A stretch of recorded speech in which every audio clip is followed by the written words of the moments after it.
اینٹوں کے بھٹے پہ کام کرنے والا مظہر احمد جب گاؤں سے شہر آیا تو اپنی اماں کو کیسے فون کیا اس نے، یہ تحریر میرے ہاتھوں میں ہے۔ اگر آپ کو لگتا ہے کہ آپ کی زندگی میں بہت غم ہے، شکر کے لیے کوئی نعمت یا کوئی لمحہ موجود نہیں، تو یہ تحریر خاص الخاص آپ کے لیے ہے۔ مجھے ڈرائیور کی ضرورت تھی، ابا جی سے ذکر کیا تو انہوں نے گاؤں سے مظہر احمد کو بھجوا دیا۔ ابا جی نے اس کی بہت تعریف کی تھی، بہت نیک و شریف لڑکا ہے، 10ویں پاس ہے، اسے رکھ لو، اس کی اماں تمہیں دعائیں دے گی۔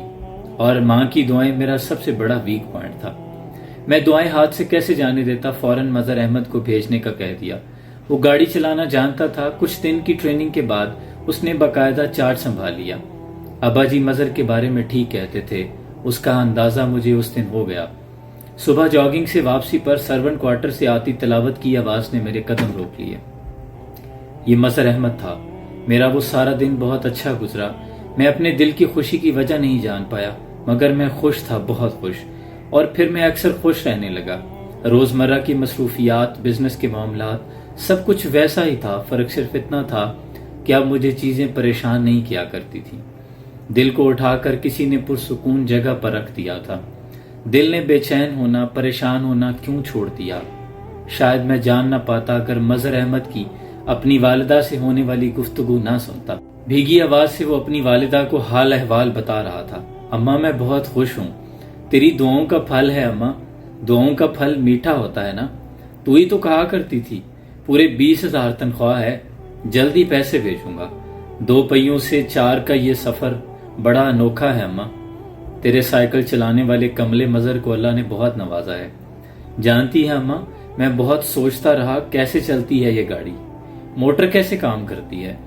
اس کی پھر تیری بات یاد آئی اماں، جب میں چھوٹے ہوتے ہوئے تجھ سے پوچھا کرتا تھا نا، اماں یہ بسیں کیسے چلتی ہیں، تو کہا کرتی تھی میں کیا جانوں پتر، میں تو بس اتنا جانتی ہوں کہ یہ اللہ کے حکم سے چلتی ہیں، محض اس کے فضل سے چلتی ہیں، سو بسم اللہ پڑھ کر سوار ہوا کر پتر، یہ منزلوں پر پہنچاتی ہیں۔ تو ٹھیک کہتی تھی اماں، یہ محض اس کے حکم سے چلتی ہیں۔ اماں جب بھی گاڑی میں بیٹھتا ہوں 100 کیا 1000 بسم اللہ پڑھ کے بیٹھتا ہوں۔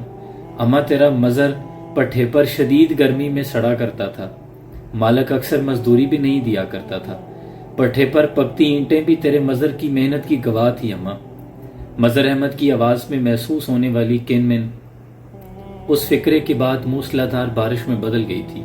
میں اس بارش میں بھیگ رہا تھا، کچی مٹی کی طرح بہہ رہا تھا۔ اس کی سسکی میں چھپے شکر کی کیفیت میرے اندر ڈیرا ڈالنے لگی تھی۔ بے شک وہ بہت صابر اور شاکر تھا۔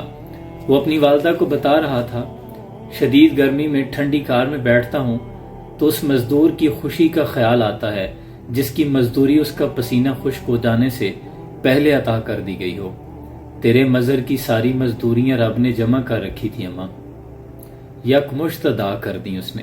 اس کی آواز بھاری ہوتی جا رہی تھی۔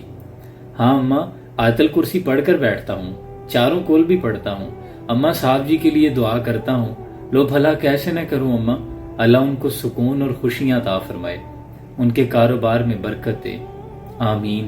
میں نے زیر لب کہا، اس کی والدہ نے بھی یقیناً آمین کہا ہوگا۔ میری آنکھوں سے آنسو جاری تھے۔ وہ ایک معمولی نوکری پر اتنا شاکر تھا جتنا شاید میں 1000 نعمتوں پر بھی نہیں تھا۔ رب کا اس طرح شکر ادا کرنے والا کوئی عام شخص نہیں ہو سکتا۔ مظہر احمد خاص تھا، بہت خاص۔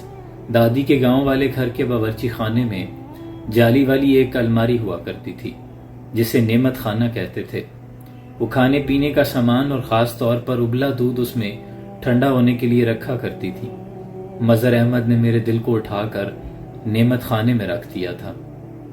زندگی کو بھی جیسے ابال آ گیا تھا، اس پر بلائی کی موٹی تہ جمنے لگی تھی۔ میں مظہر احمد کا احسان مند تھا، اس نے مجھے شکر کرنا سکھا دیا۔ دیکھیں، ہم دکھ کے جس بھی مقام پر ہوں، ہم سے آگے ہزاروں لوگ ہوتے ہیں، انہیں دیکھ کر شکر کی لاٹھی کو تھام لینا چاہیے۔